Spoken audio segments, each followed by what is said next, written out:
그래서 상명대입니다. 이제 상명대는 나군하고 다군에 설정이 되어 있는데 다군은 예체능이에요. 그래서 실제로 인문계열하고 자연계열 전부 나군의 거의 일괄 모집이다. 이렇게 좀 이해를 하시면 좋고, 인문계열은 국어가 35, 수학이 25% 반영.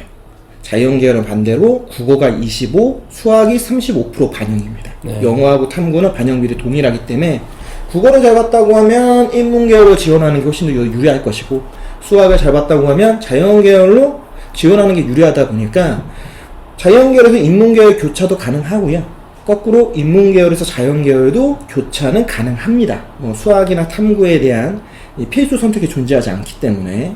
상명대 나군 인문계열부터 보면은 인문계열에서 가장 높은 점수를 보여줬던 게 바로 국어교육과. 야, 생각보다 되게 높네요. 84점. 네. 이게 이제 항상 말씀드리는데 이제 국수탄 70% 기준이에요. 이게 이제 어디가 사이트에 들어가시면 누구나 다 보실 수 있다 말씀드렸습니다. 그래서 이제 100분위로 이제 판단을 했을 때 이 정도. 다만 환산 점수로 계산을 하면 또 틀립니다. 그렇기 때문에 요 100분위로 지원이 가능한 거지 꼭 이 100분위가 됐다고 해서 합격이 무조건이다? 그렇게 보기엔 조금 어려울 수 있다. 일단 국어 교육과 기준에서 84면은 꽤 높죠. 저희가 얘기하는 이제 88%부터 77%까지 정확하게 얘기하면 89%까지가 2등급이니까 요 간격 안에 지금 84예요. 그러면 이제 3등급 계산을 해도 3등급 초반 정도라고 봐야 되죠. 그러니까 굉장히 높은데 불구하고 탐구가 한 과목이기 때문에 이런 점수가 나온 거다. 이렇게 좀 판단할 수 있겠죠. 그와 반면에 저 밑에 있는 과는 상당히 또 차이가 많이 나네요. 네, 이제 국가안보학과 같은 경우에는 이제 인문계열에 되어 있지만, 이게 이제 일종의 군사학과? 네. 뭐 이런 계통에 요걸 배제하면은, 의료학 전공이 이제 실질적으로 인문계열 이제 컷이라고 봐야 되겠죠? 그럼 76.67. 그러면 대략적으로 계산했을 때 8% 정도 이 차이가 난단 말이에요. 그럼 8%면 거의 한 등급 정도 이상 차이가 나기 때문에 76이면 실질적으로는 이제 4등급 컷이란 말이에요. 숫자로는 이제 4등급 거의 극초라고 보죠. 그렇죠. 다만 합격하는 학생들 기준한다면 아마 3과목 정도는 3등급이었을 것이고 한 과목 정도가 4등급 정도 되는 친구들, 3등급 낮은 100분위와 4등급의 높은 100분위로 조합을 하면 요 정도 되지 않겠느냐, 요렇게 볼 수 있습니다. 자연계열 기준하면 이제 생명공학 전공이 84.33, 그리고 가장 낮은 게 식품영양학 전공 이제 78, 화학에너지공학 78. 여기도 격차로 보면은 인문계열은 조금 낮지만 한 6% 정도 이제 차이가 나죠. 그래서 가장 높은 과들의 기준에서 봤을 때는 큰 차이는 안 나지만 평균치로 계산을 해보면은 지금 상명대 인문계열은 그래도 제가 볼 때는 79 이상은 맞아야지만 그래도 어느 정도 선택 권한이 있다고 하면은 79면은 한 3등급 후반? 그렇죠. 한 3.678 사이? 뭐 그 정도 되겠죠. 네.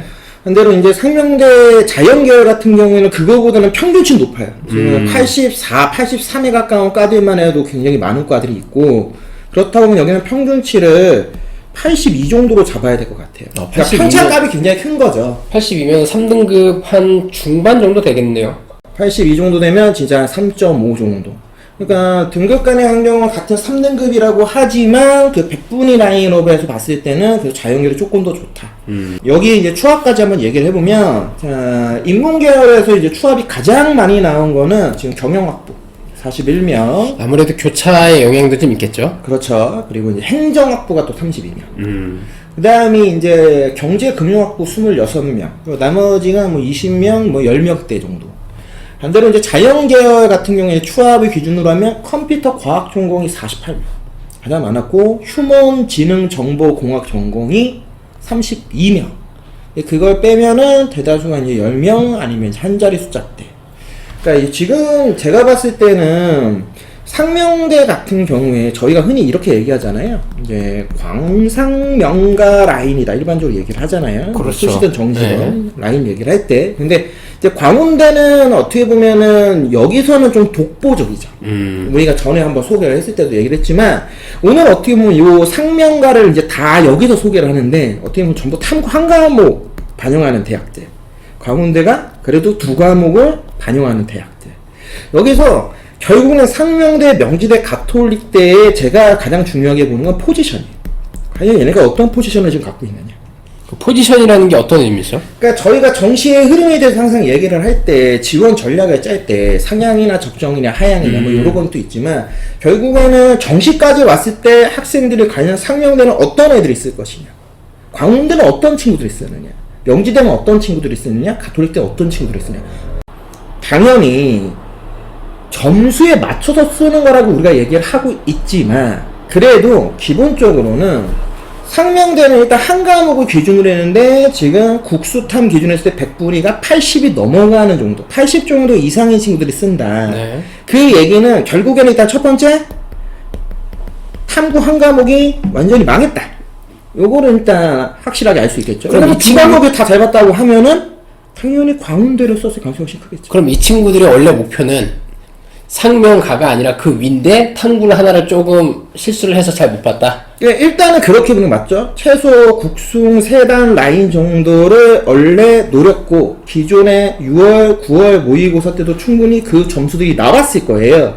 그런데 결국 정시까지 와서 실제로 수능을 쳐보니 생각보다 탐구 한 과목이 망했던 경우 거기에 예를 들면 국어, 수학, 영어 같은 경우에도 원래 보던 점수보다 떨어졌을 가능성이 크다라고 보는 거죠.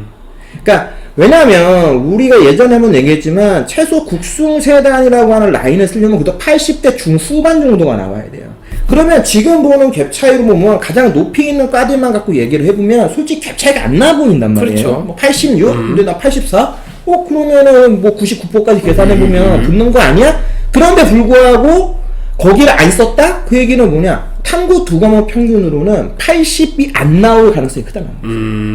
그러니까 탐구 두 과목으로 해서 다 합산을 해보면은 100분이 70% 컷을 아무리 따져봐도 82, 81이 안 된다는 거예요. 결국에 70대로 떨어진다는 거죠. 최소한 조합이 2등급, 5등급 이 정도의 강적 차이가 날 가능성이 크다. 그러니까 이렇게 보는 게 맞기 때문에 이런 친구들의 입장에서는 결국에는 상명대, 명지대, 가톨릭대라는 대학들이 또 그 안에서 우선순위가 갈리겠죠. 점수 컷을 위해서. 네. 그럼 그게 맞느냐?